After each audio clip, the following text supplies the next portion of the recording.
Welcome back, everyone. Today, we're diving into a topic that feels like it's ripped straight from a Cold War thriller nuclear tensions and the current geopolitical landscape. Since Kennedy and the Cuban Missile Crisis, we really haven't been this close to nuclear war, and that's a pretty alarming statement to make, especially in light of recent events. Just think about it, Putin's threats are echoing through the halls of power, and he's made it clear that anyone trying to blackmail Russia with nuclear means should be prepared for the consequences. It's like a high-stakes game of poker, but with the fate of millions hanging in the balance. Wow, that's a lot to unpack. I mean, it's like we're living in a real-life thriller, right? So when you say that public sentiment in Russia is shifting, do you think that could lead to any significant changes in Putin's strategy? Like, what if the people really start pushing back?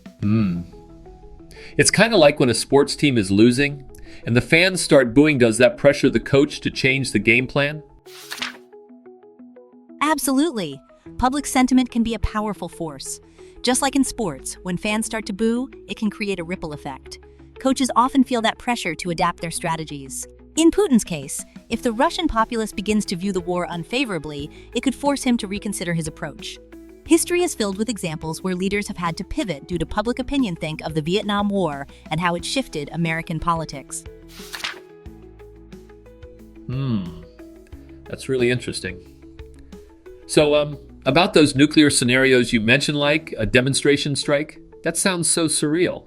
I can't help but think of those old movies where they show a bomb going off in the desert and everyone's just watching from a distance. But what if something goes wrong? Wouldn't that be a huge risk? Exactly. A demonstration strike is a risky move. It's like playing with fire. Sure, you might want to show off your capabilities, but there's always the chance that things could spiral out of control. Just imagine if a miscalculation occurs or if someone misinterprets the action. The consequences could be catastrophic, not just for the intended target, but for everyone involved. Yeah, that's terrifying to think about. And you mentioned NATO's response would be conventional military strikes. So, does that mean they're trying to avoid escalating things to a nuclear level?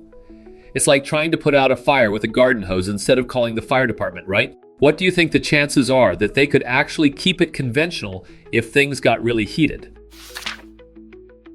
Great analogy.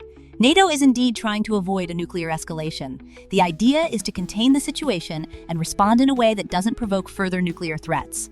However, the unpredictability of such conflicts makes it challenging. If tensions rise too high, even the best-laid plans can go awry. It's like trying to balance on a tightrope. A misstep could lead to a fall. Sigh. Wow, that's a lot of pressure.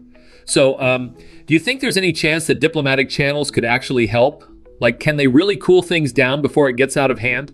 It's like trying to negotiate a peace treaty between two rival gangs, right? What are the odds that could actually work?